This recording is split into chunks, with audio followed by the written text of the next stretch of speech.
Welcome to this new episode of Blood Money. We have Carol Roth, a best-selling author, the author of The War on Small Business. She's a recovering investment banker, and she has her own action figure. And Carol, we actually met when I was producing television shows in Hollywood, and we were working on a great television show concept. Yes, nice to see you again, Vem. We've known each other for quite some time, and it's fun to be able to play with you like this. Awesome. So this show is called Blood Money, and the first question we use a jumping off point to riff on is, Carol, what does blood money mean to you? Well, fortunately, I don't have a lot of personal experience with blood money. I often think of it in the context of money that is paid by a killer or a group to the family or the group of somebody who's been killed as sort of here's some money for what's happened to you. Obviously, almost insulting, like, here's some money to go away, even though we've taken something precious from you. And that really kind of sticks with me in the time period that we're in now, given the sort of crumbs that were given to small businesses after murdering many of them and maiming many others, the crumbs that were given as sort of COVID relief payments to people as wealth was transferred from Main Street to Wall Street. So I guess the way that I kind of think about it in the most literal sense has a lot of applications, in a more figurative sense right now. So yes, there's definitely been a slaughter of small business, and you would be an expert on that, considering you have a best-selling book. What's been going on with small business, and where is this all heading to? Yeah, it's been a really challenging time for small businesses for a really long period of time, but the last 2 years in particular have been incredible challenge. Obviously the decisions that were made on who to shut down, who was essential versus non-essential, who could survive versus who would thrive. Those kinds of things were all made not based on data and science, but based on political clout and connections. And obviously, the small businesses, even though they are about half the economy, and at this point number about 31.7 million, they just don't have that centralized clout and connections. They don't give the government that level of compliance. They certainly don't give them campaign contributions. And so they were amongst the first that were targeted. They were targeted the hardest and the longest. They got a fraction of the compensation that was needed for the subjugation of their property rights. And then on the tail end of this, all of the compounding decisions that were made, things that impacted the labor force, the supply chain, inflation, while they impact everybody, the small business owner is really challenged by that in an outside manner. So we're at a point where, as of like July-ish 2020, about 400,000 small businesses had been completely murdered. That number had been picked up by the Biden administration. So that's, obviously a fairly solid number. Probably, when it all settles down, it's going to be in the millions of small businesses that were murdered. And that will be covered up by the fact that a lot of people quit their jobs to day trade and get into crypto and those kinds of things. So, you won't see that happening, but it's really been a challenge for a significant percentage of the small businesses, not only in this country, but around the world. I mean, what kind of impact does that have on society going forward? So it really goes into a sort of discussion about the consolidation of power. If you think about capitalism in the context that I defined it, which is freedom, choice, transparency with the guardrails of property rights versus a handful of people making decisions using force, control, coercion, and usually a lot of transparency. The more that we move away from that, the worse off everybody is. Not only does it take away wealth creation opportunities from the average American, but it also, lowers the amount of choice that you have as a consumer or as a job seeker. It impacts innovation. And then you end up in this cronyism situation, which we've seen getting worse and worse, where just a cadre of people are making more and more economic decisions, and that continues to concentrate the wealth and opportunity in the hands of the few instead of in the hands of the many. And so, do you think this was just gross incompetence, or was this intentional? So I always kind of say this is like a choose your own adventure book. I love those books, by the way. My Everybody favorite. did, right? You decide which route you want to go down.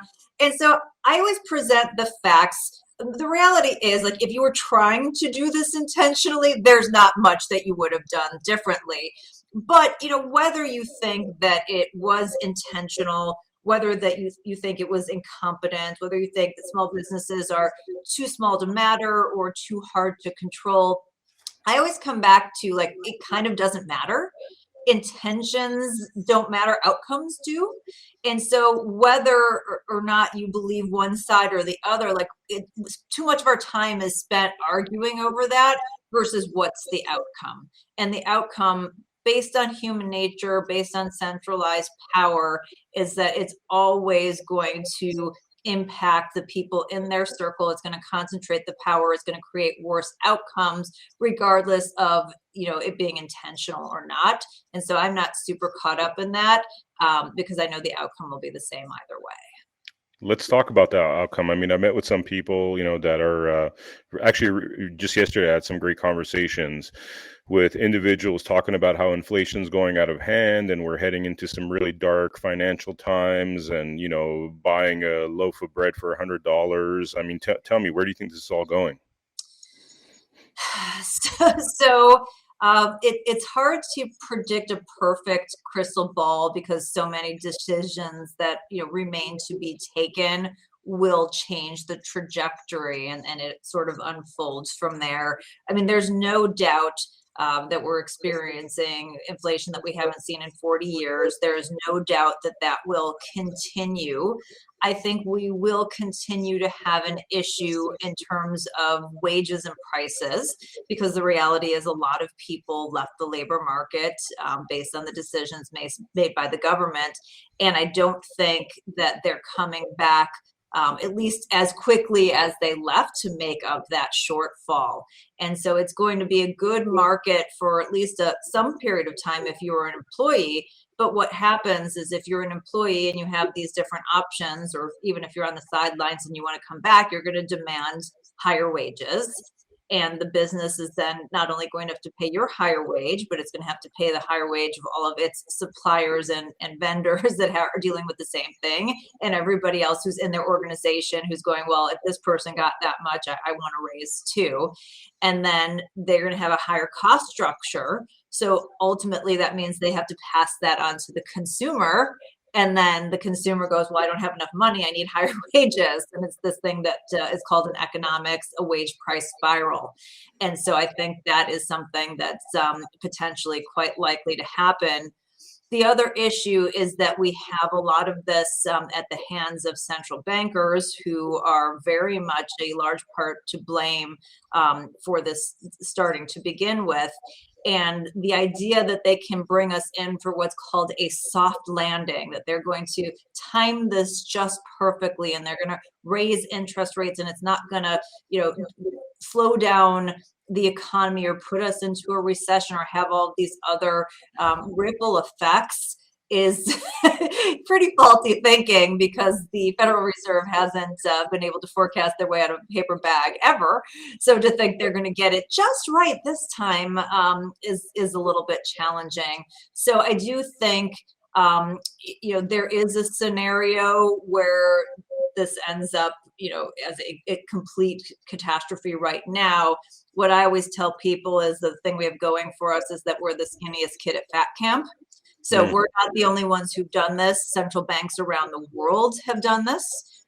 We still today remain the world reserve currency.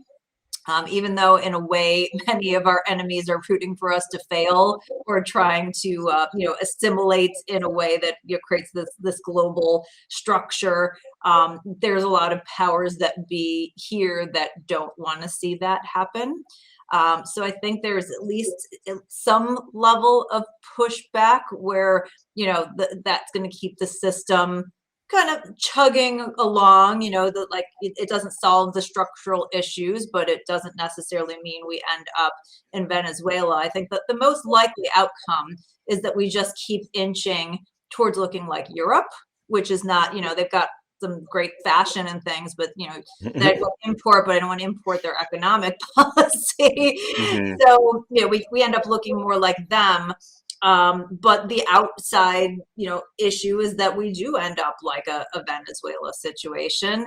And if we start moving in that direction, then we probably have, massive civil unrest, war, and then the whole thing just kind of, spirals out of control. But I think that's probably the outside, unlikely or not impossible, but like if you were handicapping it, like that's not the likeliest outcome, at least right now. So you don't think like a massive depression or something like that's on the horizon? I think a significant recession is a very real possibility depending on the decisions that are made and undertaken by the Fed and also the government, who keeps trying to spend into this period of time that has already accelerated inflation and keep going, oh, that's gonna bring down inflation. Well, I'm sorry, like I went to Wharton and like we didn't learn that in our economics Yeah. or finance courses. So I don't think that's going to happen. So it just depends on some of these decisions, and if they back off some of these bad decisions that are being made and let us move more towards a market-based decision model, or if they want to just try and centrally plan our way out of this. The more that they move in that direction, the worse off it is going to be for us.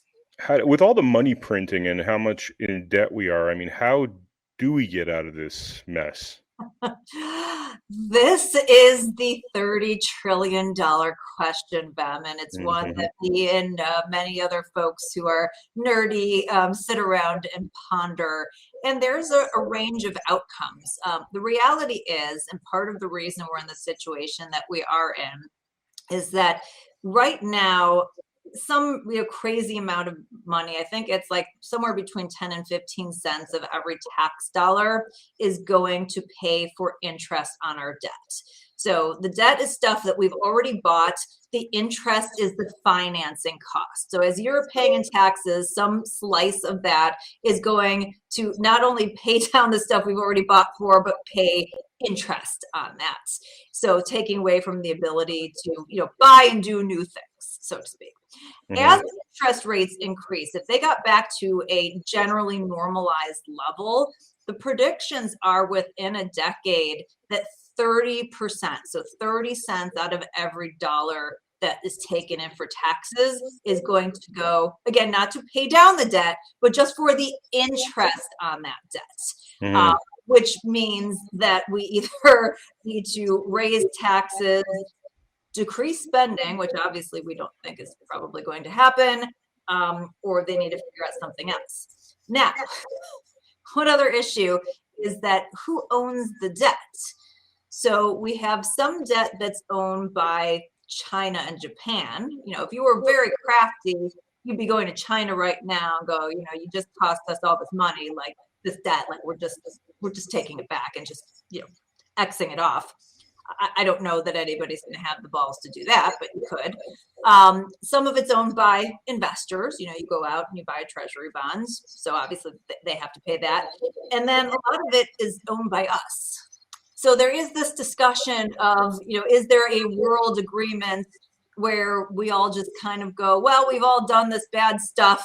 It sucks, but it's going to be really bad if we kind of get it to this point. So let's all have a global like reduction in debt, and everybody agrees, and it just kind of moves from there. So I don't know, but there are, implications of that, your continued money printing, the move towards a potential digital dollar by the Fed, and all of these things that really could destroy the value of our currency, which is why it's really important for people to own assets that appreciate in value and not just hold money in cash. Let's talk about some of those assets. Like as a business consultant, what advice would you give to people at this, in this day and age in terms of trying to protect themselves against future depression? Yeah, so obviously this is not financial advice. I have to say that, or else I get sanctioned by the SEC. So talk to your financial Opinion. You're advisor. giving me opinions. But just a general tenet is that wealth is created by how you invest and by having ownership. We always heard the word equity in this kind of like creating the same outcomes for everybody. But like financial people, we talk about equity as ownership. Right, ownership of assets and valuable assets, and so that's the equity I want people to focus on, is to own things. So there are a number of ways you can do that. Certainly, land and homes is one way to do it, whether it's your own or renting it out, to other people, which has its own issues in this day and age. I'm not going to say any of this is easy, but we need to start somewhere. Building your own business where you have value that you've created. Again, more challenging today. They're really trying to make all this very challenging for you. It's so important. Owning an equity stake in somebody else's business. So if you are a job seeker, if you're an employee right now, it is the time you have probably the most leverage that you'll ever have in your lifetime. And so trying to find a job where you can get stock options, or you can get an equity share, or at a minimum, they match your 401k so that you're participating either in the business that you're helping to build, or at least into the greater stock market. And again, just investing in the types of stocks that you think are solid business models and have values that align with you and you think are still going to be around and kicking 10, 15 years from now. So those are the kinds of things that you can do. That's what the wealthy people are doing. And so you can't beat them, join. Okay, I've talked to some people that are obviously looking at the really like severe doomsday scenarios, and they're investing in things like middle of nowhere farms, and they got their own wells and able to grow their own food because they think the shit's really going to hit the fan. But what do you think about that? So I am a preparation person, right? Fail to prepare, prepare to fail. And so I always think it's a good idea. If stuff really goes down, guns and ammunition are always going to have value in a trading scenario. Having seeds and the ability to grow your own food. Access to water is something that's going to be, I think, important in our lifetimes. You have a lot of wealthy people who are investing in land rights that have water rights underneath them. That's always a head scratcher. So I would be thinking about that. But again, I think that's like the contingency plan. I don't think it's the main plan. And so it's something that is prudent to do and to be thinking through and to have that in case of emergency, but you don't want to live your life as an emergency, I guess is the best way to say it. And then there's also alternative assets. I know a lot of people are into, commodities, crypto, all these kinds of things. And again, talk to your financial advisor. I feel like alternatives are an important part of a diversified portfolio, and diversification is important because if one thing goes south, you haven't sort of killed the whole portfolio. But you have to treat them as alternatives. Because that's just the risk level that you're taking on, and obviously the amount of alternatives depends on your own risk profile and age and all those other factors.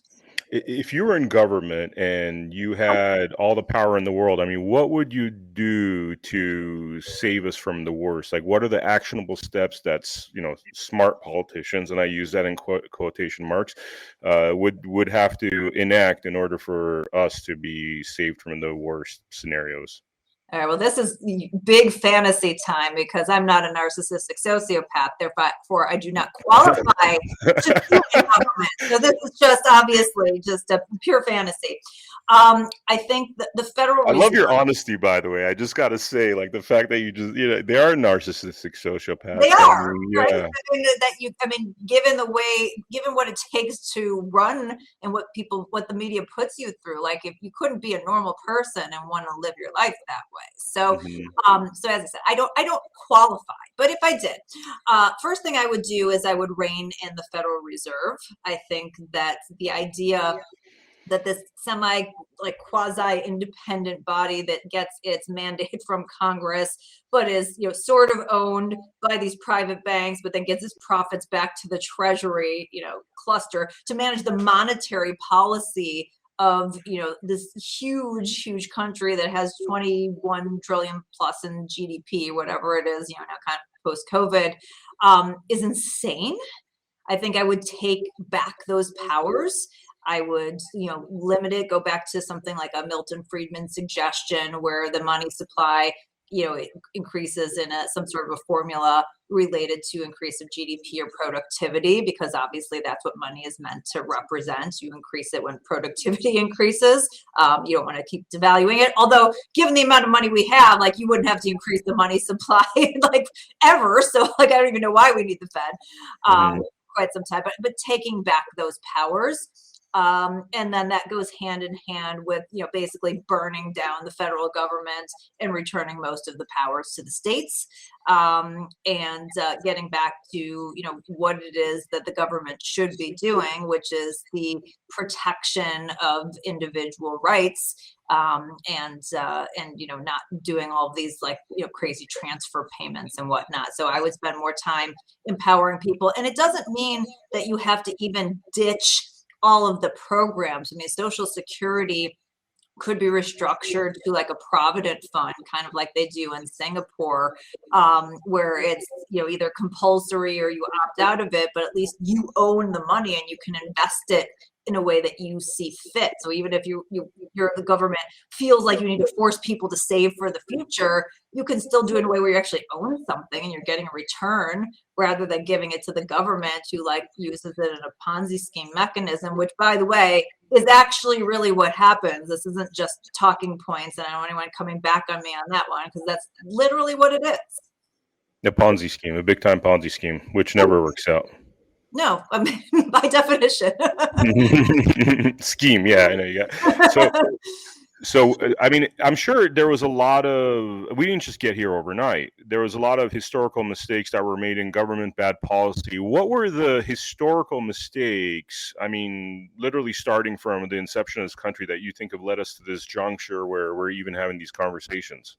Okay, so just to be fair, I'm not a historian. I am a common sense money person, and even there, I'm more of a lay person, like the people's economist. I'm not like, oh, well, let me tell you what Ludwig van Mises said on this page, that kind of thing. Although I have studied all of them. I think obviously the creation of the Federal Reserve was a mistake, but it really kind of went off the rails in a couple different points in time. Greenspan opened the door when we had that big crash back in the late 80s, and said we're going to be here to support the markets. That was kind of the first time the Fed like overstepped its bounds. And then during the Great Recession financial crisis, Bernanke and Yellen just like bust through that and was like, hey, here we go.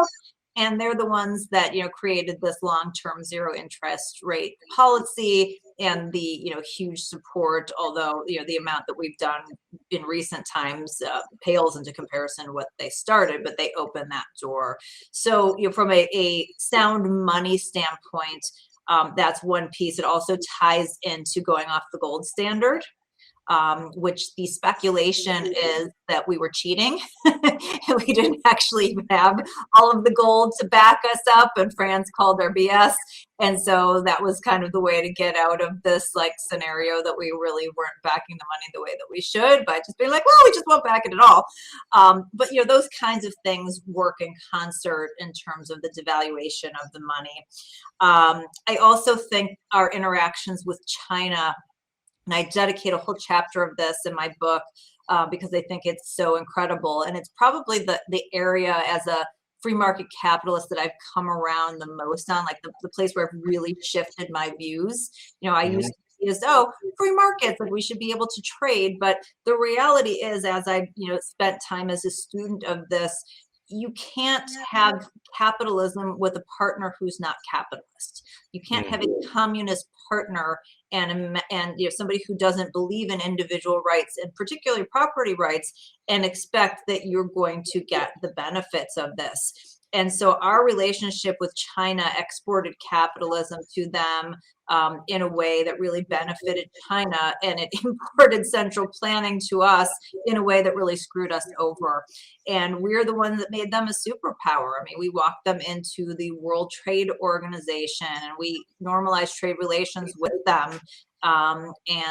We created this opportunity, which again lifted, a billion people ish out of poverty in a very short period of time, extreme poverty even, but it really didn't create a good and fair playing field, one that where we've benefited, and I think it's going to have major implications, in terms of not only what happens in the future of this country, but in the rest of the world. So those are some of the key things that have gone awry. And then obviously just the explosion in government spending. I mean, if you go back to like the time when Clinton was in office, before COVID, and since COVID has gone off the rails, but before COVID, we grew the spending 140% at a time when the population only increased 15% over the same period. Wow. So there's literally no justification. It's just this huge growth of, what the central federal government did in terms of spending and purview. And then now since COVID, I mean, that's just been obliterated. So you mentioned going off the gold standard and opening the doors to China. That was both done by Nixon, both of those things, right? So the Nixon was the going off the gold standard, yes, and the normalization of trade relations. Nixon kind of opened the door, I think, to like those discussions, but really it was kind of a slow build. And then the one who really like sealed the fate was Clinton, actually. Bill Clinton. Wow. Yeah, so it was like kind of in that period of time. So this is not a partisan thing. Like everybody who's in big governments has played a role in where we are today. And obviously they have sort of different minds, and the parties look very different today than they did even 20 or 30 years ago. But, big governments at the end of the day, one party is super honest about the fact that like we're going in and we're going to try and make it more central. The other one lies and says we're not until they get in power and then they spend. So, I don't know. They both suck. It sounds like limiting the powers of the federal government and letting the states almost be their own republics in a way, like might be a positive step forward. It's huge. I mean, think about how stupid the whole thing is. So we pay taxes to the federal government, who then has like, their own game show and then decides how much they're giving back to each state and these programs like for the benefit. Like I could just give it to my state without the middleman, without the dance, and then I don't have to worry about like, who the hell's getting elected to Senate in Georgia, which shouldn't concern me anyway. So going back to the original structure, to this constitutional republic, I think is the direction I'd like to see, it go, and really how we were formed. And we're the only country in the world that was founded on this principle. And it just pisses me off so much that there's all of these examples of what they're trying to create elsewhere. So it's like, if you like these other examples, there's so many, like, don't screw up the one unique example in the world. Just let us have it. Yeah. And that's the hard part. That's the hard part.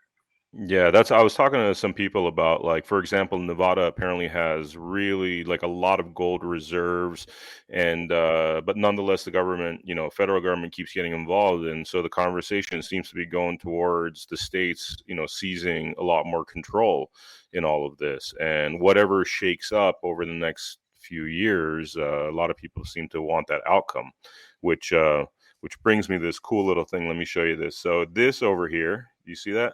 Yeah, what is that? So basically, some of the folks I was hanging out with yesterday are really fearful that the dollar. Oh, it's upside. Did I have it upside down? I guess it's supposed to be like this, right? Oh, that What it looks is, it's it's good. it's an actual gold note. Hmm. So some folks that are really worried that the dollar is going to be devalued, and we're looking at $100 for a loaf of bread, have started totally legally. By the way, this isn't like some kind of counterfeit thing or conflicting with the idea of dollars, but this is actually gold plated. So this is a gold dollar that they've merged together with some kind of plastic thing. It's got its own patent pending, and the idea is that this currency will hold its value, and should things go bad, you could actually use this to buy a loaf of bread for $1. If the bread is $1, the If bread's the bread is probably going to be $300. So you're going to carry your stack of notes this big to go buy your bread. yeah. I think that the gist of this though is that since it's gold, it won't or it's like, what is it, 1/1000th of 24 karat gold, it would actually hold its value in those times. You know what holds its value in those times, Ben? Guns, bullets, Guns. water. Guns, bullets, seeds, water. Yeah, totally. I love the way you think. It's just, it's very pragmatic, and it's honest. It's honest in this day and age. Last question. Let's talk about free crack pipes. Yes, What's amazing. what's going on War on there? drugs. It's going fantastic. It's come full circle that the war on drugs is going so well that now they're going to use federal funds to give out free crack pipes. I feel like that's an excellent use of our tax dollars. And Dana Lash, who's a good friend of mine, is absolutely hilarious, was like, okay, so let me get this straight. Like, if you give a crack pipe to somebody else, it's illegal, but the government can take your money and give it to somebody, and it's totally legal. Like, I just think the whole thing doesn't make any sense. Hilarious, for the very satirical reasons coming out of the Biden administration, given the fact that he was the one who put in place all of these very harsh penalties for drugs, and the fact that his son is, a known addict. Um, Hmm. and there's just all these things, like it's just almost like too satirical to even make fun of at this point in time. I mean, what is the logic there? I don't understand. It doesn't make sense. Is it really $30 million worth of crack pipes that they want to give out? That's what the reports that I've seen, which means if they're reporting that, it's probably more than that, right? They always Hmm. undercut the numbers. Hmm. The idea, I think, did you ever see The Wire? Yeah. Okay, right, great show. So you remember Amsterdam? Season 2, yeah, my Yeah, favorite so season. Yeah. Amsterdam is this part of the city where they're like, it's easier for us to control the drugs if we just say, here's the zone where you can freely trade it. We're going to give you clean needles so that you're not using dirty needles. And we're going to say this isn't a good thing, but we're going to try to at least control it and put some parameters around it. And I kind of think that's the intention. I think the intention is an Amsterdam thing, oh, well, they're using, and again, this is not my area of expertise. Crack is, I don't even drink alcohol, Advil, this is not my area of expertise. But I think the idea is, if from doing drugs, these people are experiencing and getting all of these other illnesses, which are then putting them in hospitals and creating more dollars, that maybe this is, but again, this is the way government solved problems, instead of being okay, well, how do we address the root of the addiction problems and create longer lasting solutions. So I do, with all the jokes aside, my guess is that it came from this Amsterdam good place, let's try to at least stem part of the problem, but it's again a little bit farcical. It's a parody, yeah, Yeah. ridiculous. Carol, thank you so much. This has been awesome. It's always a great conversation with you. And yeah, I look forward to hopefully speaking in the future, and maybe we could create some awesome TV shows. That's what I'm And counting on, Vam. That's what I'm counting on. As everybody knows, everyone I talk to, I really want to be a game show host. It's all I want at this point. That's the one thing I haven't done that I really want to do. So we got to get cracking on that. But thank you for being on Blood Money. My pleasure.